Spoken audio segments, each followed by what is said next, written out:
श्रीमान अमन अरोड़ा जी। बहुत बहुत धन्यवाद मानयोग स्पीकर साहब कि तुसीं अज मैनूं एक बहुत ही इंपॉर्टेंट इशू के उपर बोलने का मौका दिता है। स्पीकर साहब, मैं जो लीडर ऑफ द हाउस ने जो मता लिया मैं उसकी प्रौढ़ता करने के लिए ते जो केंद्र सरकार वालों पंजाब के हितों के उपर डाका मारे जा रहा है वो विरोध के बोलने के लिए खड़ा होया।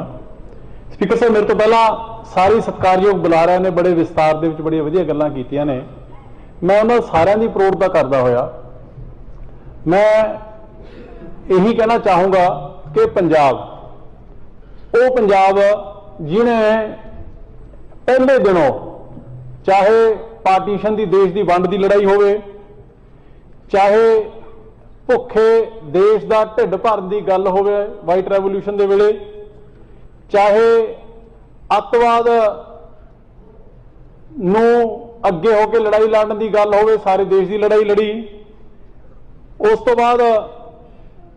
मैं समझदा कि जदों इन्नियां लड़ाइयां लड़न तो बाद समय समय जो सरकारां रहियां ते जदों 2014 दे विच देश के प्रधानमंत्री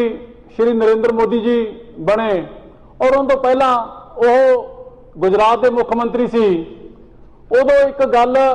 बड़े प्रोमिनेंटली कहा करते सीगे फैडरल स्ट्रक्चर बारे कहा करते सीगे कि केंद्र सरकार और राज्य सरकारां ने जिहड़ियां दे शुड वर्क इन टेंडम,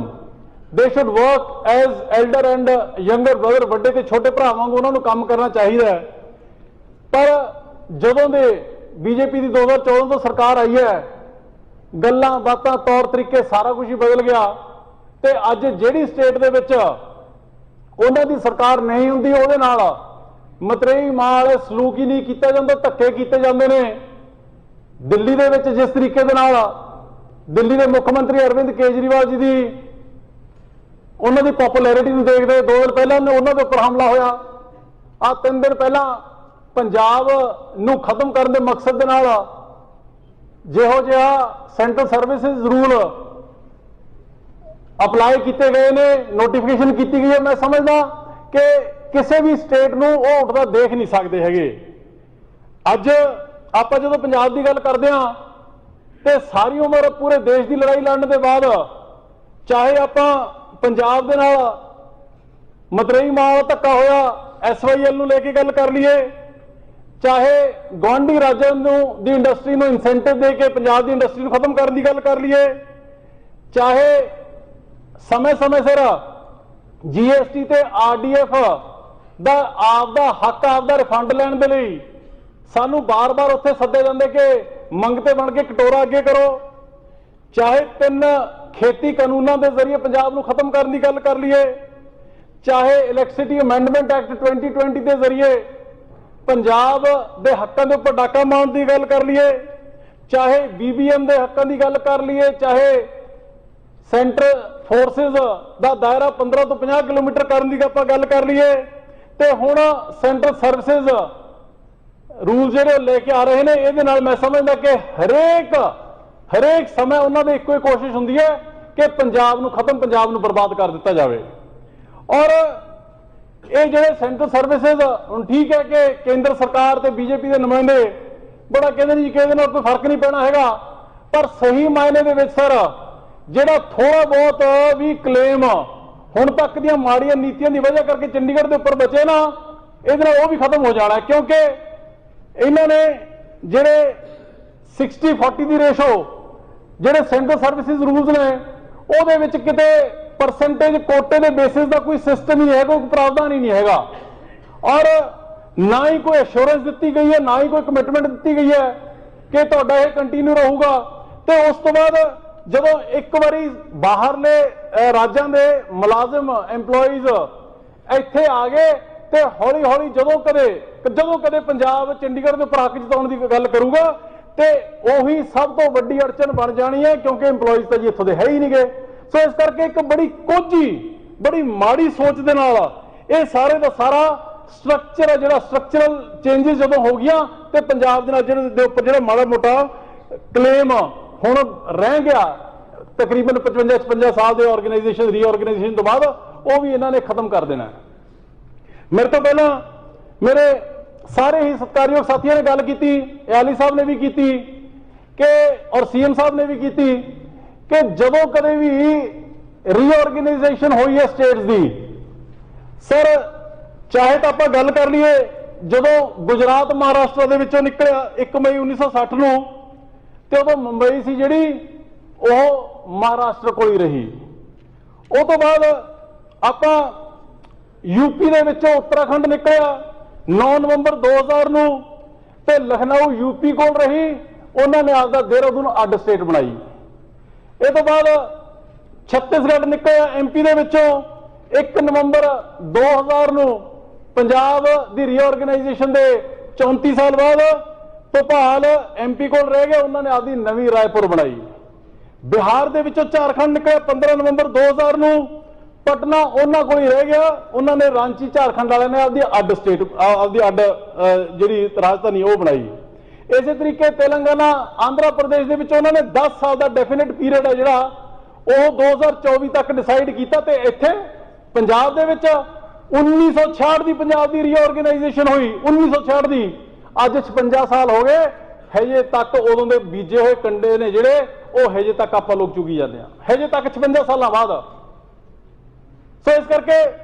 ये बड़िया कुछ चालां ने जिहड़ियां ये पंजाब के खिलाफ चलियां जांदियां रहियां ने। और मेरे तो पहला बाजवा साहब ने प्रताप सिंह बाजवा जी ने गल की, मैं थोड़ा बैकग्राउंड देना चाहूंगा कि जिहड़ा अज साडी आम आदमी पार्टी की सरकार भगवंत मान जी की सरकार मान साहब लेके आए ने, यह मता कोई पहली बार नहीं आया हैगा, इस तो पहला भी 6 बारी मते ने सर वो इस हाउस दे विच आ चुके ने। सर 18 मई 1967 दे विच आचार्य पृथ्वी सिंह आजाद जी लेके आए, सर गुरनाम सिंह जस्टिस गुरनाम सिंह की वजारत सी उदों। सर 19 मई 19 जनवरी 1970 नूं चौधरी बलबीर सिंह लेके आए, उदों भी सर जस्टिस गुरनाम सिंह की सरकार सीगी। सर 7 सितंबर 1978 नूं सर सुखदेव सिंह ढिल्लों लेके आए, उदों सर प्रकाश सिंह बादल जी की सरकार सीगी। सर 31 अक्तूबर 1985 नूं सर बलदेव सिंह मान लेके आए, उदों सर सुरजीत सिंह बरनाला जी की सरकार सी। सर 6 मार्च 1986 नूं ओम प्रकाश गुप्ता जी लेके आए, उदों भी सर सुरजीत सिंह बरनाला की सरकार सीगी। सर उस तो बाद 6वीं बारी 23 दसंबर 2014 नूं सर इकबाल सिंह झुंदा लेके, उदों भी सर प्रकाश सिंह बादल की सरकार सीगी। सर ये 6 मते वो ने जिन्हां दे विच एक बार भी मेरे सत्कारयोग कांग्रेस के साथी गल कर रहे थे, एक बार भी मत है जिहड़ा सर ये कांग्रेस की सरकार वेले नहीं आया हैगा, एक बार भी, नॉट इवन सिंगल वंस। मता पैंदा रहा उपर केंद्र दे विच 4 बारी इन्हां समय दौरान कांग्रेस की सरकार सीगी, जिस 2 बारी इंदिरा गांधी जी की, राजीव गांधी जी की और डॉक्टर मनमोहन सिंह की सरकार रही। पर 24 साल, और सर मैं दसना चाहूंगा कि 24 साल 1966 जिसदा पंजाब रीऑर्गेनाइज होया ना जी, 24 साल पंजाब दे विच कांग्रेस पार्टी की सरकार रही है, 24 साल, ते एक बार भी मता पेश नहीं होया हैगा, एक बार भी 26 साल रही है इन्हां 1 नवंबर 1966 तो बाद जो पंजाब रीऑर्गेनाइज होया, 26 साल रही है केंद्र दे विच कांग्रेस पार्टी की सरकार, 24 साल इत्थे ते 26 साल उत्थे। सर मेरे बहुत ही सत्कारयोग ने सरदार प्रताप सिंह जी बाजवा साहब, मेरे वड्डे भरा भी ने, मैं इन्हां दी प्रधानगी च काम भी कीता है। इन्होंने दिल्ली भी इन्होंने लोक सभा दे विच भी बहुत वधिया काम कीता, ते इत्थे भी उम्मीद करदे हां कि बहुत वधिया काम करनगे सारी कांग्रेस पार्टी। सर इन्होंने एक गल की कि असी किहड़ा मक्खियां मारियां ने, सर इन्होंने मक्खियां तो नहीं मारियां, पर मैं दसना चाहूंगा, प्लीज माइंड ना करियो, कि थोड़ी कांग्रेस पार्टी ने, थोड़ी कांग्रेस पार्टी दियां पंजाब दियां सरकारां ने, ते थोड़ी कांग्रेस पार्टी दियां केंद्र दियां सरकारां ने मारियां तो हुण तक मक्खियां ही ने, मारियां तो मक्खियां ही ने। सर कमाल होगी सर 24 सर मैंने बोल लेंगे सर तुम बड़े मैंने बोल लेंगे, ऐ ना करो जी, सर ऐ ना करो जी, बाजवा जी बाजवा जी सर मैं तो बाजवा जी ਜਦੋਂ ਕਾਂਗਰਸ ਦੇ Point of order. ਨਹੀਂ ਧਿਆਨ ਕਰੇ ਇਹਨਾਂ ਦੇ ਲੇਟ ਫਾਦਰ ਵੀ ਕਾਂਗਰਸ ਦੇ ਵਿੱਚ ਹੀ ਸਨ ਉਹ ਮੱਖੀਆਂ ਮਾਰਨ ਦੇ ਵਿੱਚ ਫਿਰ ਉਹ ਵੀ ਸ਼ਾਮਲ ਹੀ ਰਹੇ ठीक है जी ਤੁਹਾਡੀ ਗੱਲ ਆ ਗਈ ਜੀ ਅਮਨ ਅਰੋੜਾ ਜੀ सर ਆ ਗਈ ਜੀ सर ਬਾਜਵਾ ਜੀ ਗੱਲ ਆ ਗਈ सर ਹੋ ਗਈ ਬਾਜਵਾ ਜੀ ਤੁਹਾਡੀ ਗੱਲ ਤੁਹਾਡੀ ਗੱਲ ਆ ਗਈ ਜੀ ਹੁਣ ਮੈਂ ਨਹੀਂ ਗਈ ਜੀ ਇੱਥੇ सर ਹਾਂ सर जे ਅਮਨ ਅਰੋੜਾ ਜੀ सर जे सर मैं तो कहने तो पहले गुस्ताखी मांग ली ਮਾਨਯੋਗ ਮੈਂਬਰਾਂ ਨੂੰ ਬੇਨਤੀ ਕੀਤੀ ਹੈ ਨਾ ਹਾਊਸ ਦਾ ਆਰਡਰ ਬਣਾ ਕੇ ਰੱਖੋ ਬਾਜਵਾ ਜੀ ਤੁਸੀਂ ਸਨਮਾਨਯੋਗ ਮੈਂਬਰ ਹੋ ਤੁਸੀਂ ਸਨਮਾਨਯੋਗ ਮੈਂਬਰ ਹੋ सर मैं ਤੁਸੀਂ तो ਬੋਲ ਚੁੱਕੇ ਹੋ सर मैं तो सर ਤੁਸੀਂ ਸਨਮਾਨਯੋਗ ਮੈਂਬਰ ਹੋ ਬਾਜਵਾ ਜੀ अच्छा ਸਦਨ ਨੂੰ ਚੱਲਣ ਦਿਓ ਸਦਨ सर सर गल ही नहीं है जी सर एक गल होर हुई जी ਜੀ एक गल ये हुई कि अज जी 1 अप्रैल वाले दिन बड़ा नॉन सीरियस डे है जी उस दिन मता क्यों लेके आउंदा सर मैं पूछना चाहना जी सर एक मिनट जी मेरी बेनती सुन लो जी ऐ ना करो धक्का ना करो जी आपके छोटे भरा नाल मेरी बेनती इन्नी है सर सर 70 साल हो गए पंजाब नाल कुछ मजाक कीता चली आउंदा जी एक दिन नॉन सीरियस डे देना सर मैं पूछना चाहना जी कांग्रेस नूं भाजी तोड़ दो भाजी बैठ जाओ भाजी बैठ जाओ ਜੀ ਉਹਦੀ ਗੱਲ ਤਾਂ ਸੁਣ ਲਓ ਜੀ सर सर सर अच्छा बाजवा साहब ਬਾਜਵਾ ਸਾਹਿਬ ਗੱਲ बाजवा ਹੋਣ ਦਿਓ ਜੀ मेरे गल्लां ही दो रह गई जी सर दिन नॉन सीरियस हो सकता है मान ली गल इन्हां दी सर इशू सीरियस है कि नॉन सीरियस है दस दिन मैनू इशू देन वोट ਇਹ ਤਾਂ ਇਹਨੂੰ ਕਿਹਨੂੰ ਐਡਰੈਸ ਕਰੋ ਜੀ ਕਿਹਨੂੰ ਐਡਰੈਸ परवाह जी ਮੈਂ ਮਾਨਯੋਗ ਮੈਂਬਰਾਂ ਨੂੰ ਬੇਨਤੀ ਕਰਦਾ ਕਿ ਬਹਿਸ ਨੂੰ ਅੱਗੇ ਚੱਲਣ ਦਈਏ सर ਜੀ ਅਮਨ ਜੀ जी ਚੇਅਰ ਨੂੰ ਐਡਰੈਸ ਕਰੋ हाँ सर मैं तो जे एड्रेस करें सर बाजवा साहब नजर इनायत हो जाती मेरे नाल ज्यादा प्यार करते हैं मैं तो इसी करके डिस्टर्ब हो जाता सर सर मेरी बेनती सर इन्नी है कि 24 साल इन्हां दी सरकार उरे रही है ते 26 साल इन्हां दी सरकार रही है केंद्र दे विच ते अज हजे भगवंत मान जी दी सरकार बनी नूं 24 दिन हो ही नहीं हैगे ते ये मता असीं लिआंदा है मता असीं लिआंदा साडी सीरीयसनेस नूं जे ये क्वेश्चन करनगे ना ते पलंदे इन्ने ने कि इन्हां नूं जवाब नहीं लभणे हैगे सो मेरी तुहानूं बेनती इन्नी है एक गल होर कीती गई है कि SYL की गल हुई है ठीक है बहुत चंगी गल है सर मैं तुहानूं कांग्रेस पार्टी वालों गल आई है कि SYL की गल होनी चाहिए है सर मैं तुहानूं हाथ जोड़ के रिक्वेस्ट करूंगा कि एक स्पेशल सैशन है ना जी वो SYL के उपर ही रख लीए SYL के उपर ही क्योंकि यह एक पानी च मधानी 60 साल हो गए यह जी पा के रखी है कि ਉਹਦੇ ਉੱਪਰ ਹੀ ਕਈ ਵਾਰੀ ਸਰਕਾਰਾਂ ਬਣ ਲੀਆਂ ਕਈ ਵਾਰੀ ਢਹਿਲੀਆਂ ਪਤਨਾਲਾ ਉੱਥੇ ਦਾ ਉੱਥੇ ਸਰ ਜਦੋਂ ਪੁੱਛਿਆ ਜਾਊਗਾ ਨਾ ਕਿ 24/3/76 ਨੂੰ ਕਿਉਂ ਕਾਂਗਰਸ ਦੀ ਸਰਕਾਰ ਨੇ ਇਹਦੀ ਨੋਟੀਫਿਕੇਸ਼ਨ ਕੀਤੀ ਸੀ ਕਿਉਂ ਸਟੇਚਰੀ ਆਰਡਰ ਜਿਹੜਾ ਕੀਤਾ ਸੀਗਾ ਸਰ ਜਦੋਂ ਪੁੱਛਿਆ ਜਾਊਗਾ ਨਾ ਕਿ 20/2/78 ਨੂੰ ਕਿਉਂ ਲੈਂਡ ਐਕੁਜੀਸ਼ਨ ਦਾ ਆਰਡਰ ਜਿਹੜਾ ਉਦੋਂ ਸਰ ਪ੍ਰਕਾਸ਼ ਸਿੰਘ ਬਾਦਲ ਜੀ ਦੀ ਸਰਕਾਰ ਵੱਲੋਂ ਕੀਤਾ ਗਿਆ ਸੀਗਾ ਸਰ ਜਦੋਂ ਇਹਨਾਂ ਨੂੰ ਪੁੱਛਿਆ ਜਾਊਗਾ ਨਾ कि 4/7/78 ਨੂੰ क्यों बादल साहब ने हरियाणा तो 3 करोड़ रुपये SYL वास्ते मंगे सीगे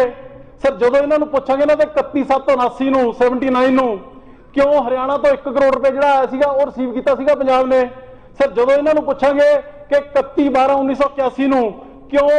ट्राईपार्टिट एग्रीमेंट होया सीगा ते उस ट्राईपार्टिट एग्रीमेंट दे विच पंजाब हरियाणा ते राजस्थान ਜਿਹੜੇ ਤਿੰਨਾਂ ਸਟੇਟਾਂ ਦੇ ਮੁੱਖ ਮੰਤਰੀ ਕਾਂਗਰਸ ਦੇ ਸੀਗੇ ਤੇ ਕੇਂਦਰ ਦੇ ਵਿੱਚ ਪ੍ਰਧਾਨ ਮੰਤਰੀ ਵੀ ਕਾਂਗਰਸ ਦੇ ਸੀਗੇ ਉਦੋਂ ਟ੍ਰਾਈਪਾਰਟਿਟ ਐਗਰੀਮੈਂਟ ਹੈ ਜਿਹੜਾ ਉਹ ਕਾਂਗਰਸ ਪਾਰਟੀ ਨੇ ਕਿਉਂ ਕੀਤਾ ਸਰ ਜਦੋਂ ਇਹਨਾਂ ਨੂੰ ਪੁੱਛਾਂਗੇ ਕਿ 23/4/1982 ਨੂੰ ਕਿਉਂ ਵਾਈਟ ਪੇਪਰ ਪਹਿਲਾਂ ਆਇਆ ਕਾਂਗਰਸ ਪਾਰਟੀ ਵੱਲੋਂ ਲਿਆਂਦਾ ਗਿਆ ਕਿ SYL ਕਮਾਲ ਹੋ ਗਈ ਜੀ ਪੰਜਾਬ ਬਚ ਰਹੂਗਾ ਪੰਜਾਬ ਪ੍ਰਫੁੱਲਤ ਹੋ ਜਾਊਗਾ ਤੇ ਉਸ ਤੋਂ ਬਾਅਦ ਇਸੇ ਸੈਸ਼ਨ ਦੇ ਵਿੱਚ ਇਸੇ ਪਵਿੱਤਰ ਵਿਧਾਨ ਸਭਾ ਦੇ ਵਿੱਚ ਜਦੋਂ 23/4/82 ਨੂੰ ਉਸੇ SYL ਦੇ ਨੋਟੀਫਿਕੇਸ਼ਨ ਦੀ ਫੈਸਲੇ ਦੀ ਇੱਥੇ ਬੜੀ ਵਾਹ ਕੀਤੀ ਗਈ ਸੀਗੀ ਕਾਂਗਰਸ ਪਾਰਟੀ ਵੱਲੋਂ ਤੇ ਉਸ ਤੋਂ ਮਗਰੋਂ ਕਿਉਂ 8/4/1982 ਨੂੰ ਕਪੂਰੀ ਦੇ ਵਿੱਚ ਟੱਕ ਸ਼੍ਰੀਮਤੀ ਇੰਦਰਾ ਗਾਂਧੀ ਜੀ ਵੱਲੋਂ ਲਾਇਆ ਗਿਆ ਸੀਗਾ ਕਿਉਂ 24/7/1985 ਨੂੰ ਰਾਜੀਵ ਲੋਂਗੋਵਾਲ ਰਿਕਾਰਡ ਕੀਤਾ ਗਿਆ ਸੀਗਾ ਜਿਸ 'ਚ ਦੋਏ ਧਿਰਾਂ ਬਰਾਬਰ ਦੀਆਂ ਸਾਂਝੇਦਾਰ ਸੀਗੀਆਂ ਤੇ ਇਹ ਫੈਸਲਾ ਕੀਤਾ ਗਿਆ ਸੀਗਾ ਕਿ 2 ਸਾਲਾਂ ਦੇ ਵਿੱਚ SYL ਬਣਾ ਕੇ ਪਾਸੇ ਕਰਾਂਗੇ। ਤੇ ਸਰ ਉਹ ਤੋਂ ਪਹਿਲਾਂ ਇੱਕ ਵਾਰੀ 1977 ਦੇ ਵਿੱਚ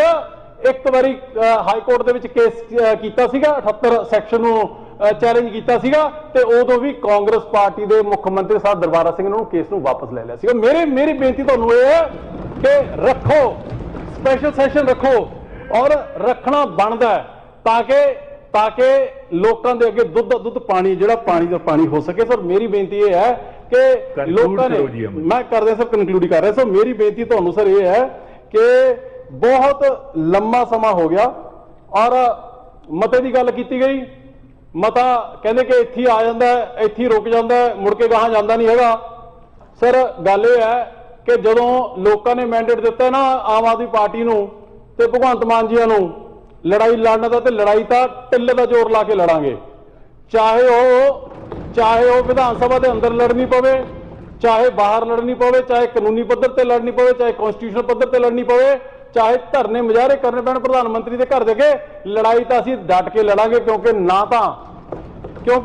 ਤਾਂ ਅਸੀਂ ਕੇਂਦਰ ਵਾਲਿਆਂ ਤੋਂ ਕੋਈ 7 ਸਟਾਰ ਰਿਜ਼ੋਰਟ ਵਾਸਤੇ ਥਾਂ ਲੈਣੀ ਹੈ, ਨਾ ਅਸੀਂ ਕਿਸੇ ਦਾ ਵੀਜ਼ਾ ਅਪਰੂਵ ਕਰਾਉਣ ਜਾਣਾ ਕੇਂਦਰ ਵਾਲਿਆਂ ਕੋਲੋਂ, ਨਾ ਅਸੀਂ ਈਡੀ ਦੀਆਂ ਫਾਈਲਾਂ ਤੋਂ ਡਰਨਾ ਤੇ ਨਾ ਹੀ ਅਸੀਂ ਕਿਸੇ ਡਰੱਗ ਮਸਲੇ 'ਚ ਕਿਸੇ ਨੂੰ ਛਡਾਉਣ ਜਾਣਾ। ਸੋ ਇਸ ਕਰਕੇ ਲੜਾਈ ਤਾਂ ਲੜਾਂਗੇ, ਠੋਕ ਕੇ ਲੜਾਂਗੇ। ਹੁਣ ਇਹ ਕਿੰਨਾ ਕੁ ਨਾਲ ਖੜਦੇ ਨੇ ਉਹ ਇਹਨਾਂ ਦੀ ਜ਼ਮੀਰ ਤੇ ਇਹਨਾਂ ਦੀ ਆਤਮਾ ਜਾਣਦੀ ਹੈ। ਸਰ ਅੱਜ ਦਿਲ ਰੋਂਦਾ ਸਰ। ਉਹ ਪੰਜਾਬ ਜਿਹੜਾ ਹਰ ਪੱਖੋਂ ਹਰ ਚੀਜ਼ ਦੇ ਵਿੱਚ ਹਰ ਗੱਲ ਵਿੱਚ ਸਰਮੌਰ ਹੋਇਆ ਕਰਦਾ ਸੀਗਾ, ਅੱਜ ਕਾਹਦੇ ਸਰਮੌਰ ਰਹਿ ਗਿਆ ਸਰ? ਕਾਹਦੇ ਸਰਦਾਰੀ ਰਹਿ ਗਈ ਸਾਡੀ? ਸਭ ਤੋਂ ਵੱਧ ਕਿਹੜੇ